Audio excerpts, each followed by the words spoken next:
Hello everyone and welcome back. In this video we are going to study Take It to English, and we're going to start with Unit 1, The Gift of Youth. In this unit we are going to focus on four important parts. First, vocabulary related to the qualities of youth. Second, functions, especially how to ask for an opinion, express an opinion, agree and disagree. Third, grammar with the gerund and infinitive. And finally, writing, especially how to write a descriptive essay. Let's get started. Let's start with some important vocabulary related to the qualities of youth. Let's start with adventure. Adventure means willingness to take risks. Imagination is the mental ability to form new ideas. Patience means intense enjoyment, interest, or excitement. Ambition is a strong desire to do or achieve something. Vigor means physical strength or good health. Creativity is the ability to generate new methods or innovate ideas. Vitality is the state of being strong and active. Talent means natural aptitude, ability, or skill. Audacity means courage, fearlessness, or disposition to do something. Curiosity is the desire to learn or know more about something. Resilience is the ability to recover quickly from difficulties.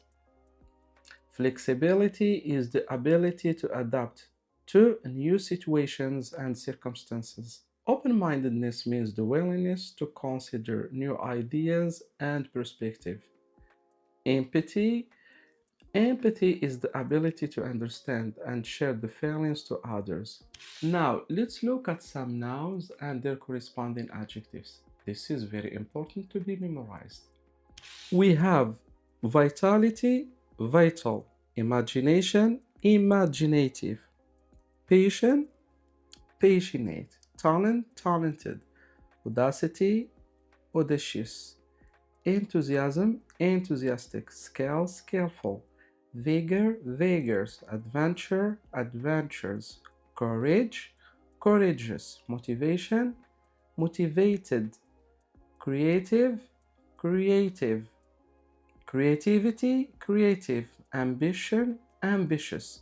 And finally, these forms are very useful because you may need to use either the noun or the adjective depending on the sentence.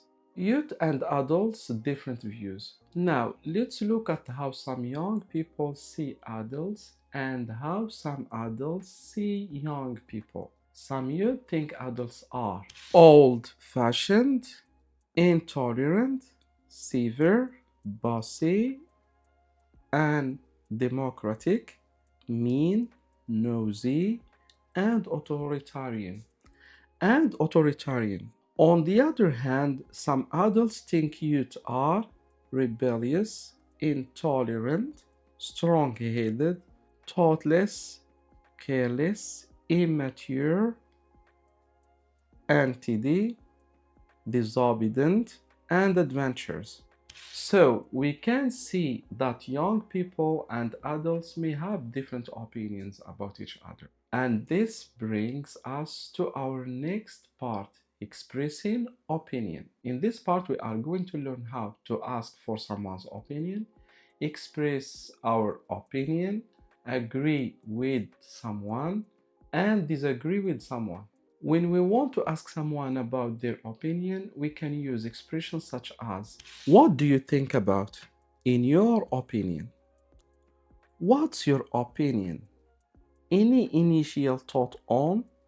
Do you have any particular view on? Are you for or against? Do you think that? We can also say, if I asked your opinion about, what would you say? Would I be correct if saying? How do you feel about? Do you share the view that? Please tell me your opinion on. And Would you agree that? These are all useful ways of asking someone what they think about a particular topic. Now, how can we express our own opinion? We can simply say, I think. We can also use as far as I'm concerned, to my mind, according to me.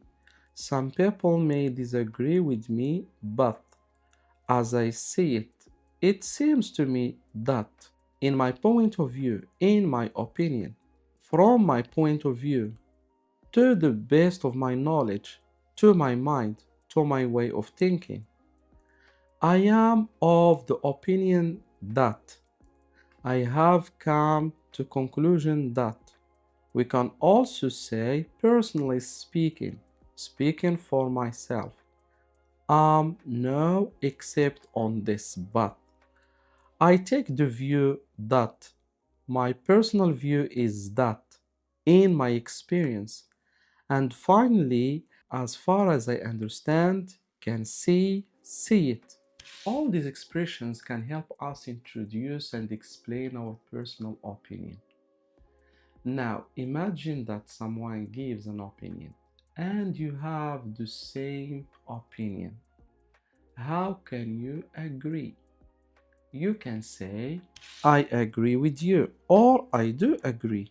You can also say, you're definitely right. I share the same view. I couldn't agree more. Another expression is, we are on the same wavelength.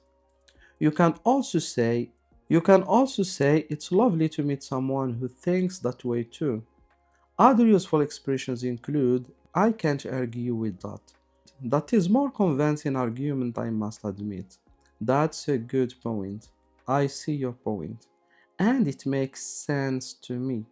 These expressions are useful when you want to show that you agree with another person's opinion. But what if you have a different opinion? Then you need to express for disagreeing politely or strongly. For example, I'm afraid I respect your point, but I can't entirely agree with it.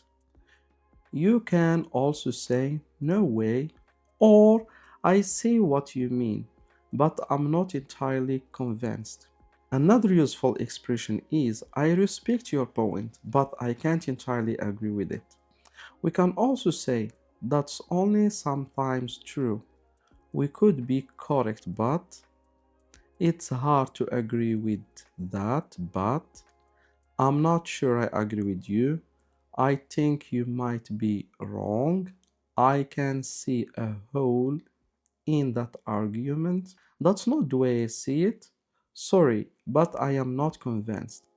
And finally, it is old fashioned to say that. Remember, when we agree, we don't always have to be rude. We can disagree politely by saying things like, I respect your point, but, or I see what you mean, but I'm not entirely convinced. Now let's move on grammar. Our grammar in this unit is the gerund and the infinitive. The gerund is the ing form of the verb used as a noun. For example, swimming is good for you. The infinitive is usually to plus verb. For example, I want to learn English. And the only thing you have to do is to memorize this table.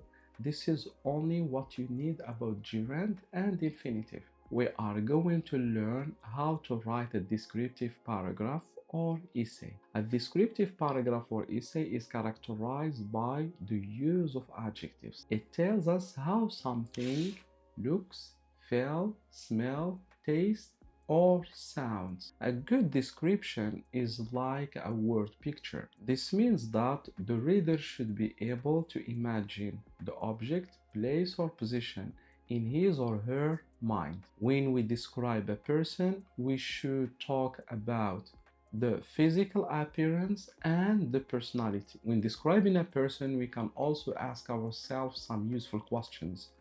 First, what does he or she look like? Here we are talking about the person's physical appearance. Second, how does he or she dress?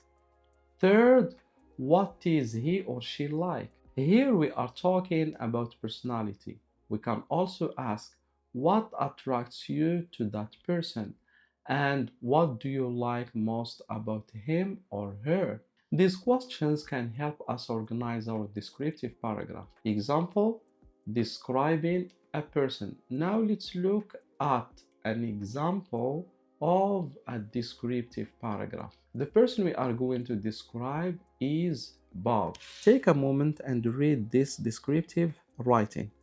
As you can see here, we need a topic sentence and we need supporting details. Here in these supporting details, we're going to talk about physical appearance, and we need supporting sentences in which we're going to talk about personality and concluding sentence. And now you can see we have a descriptive paragraph.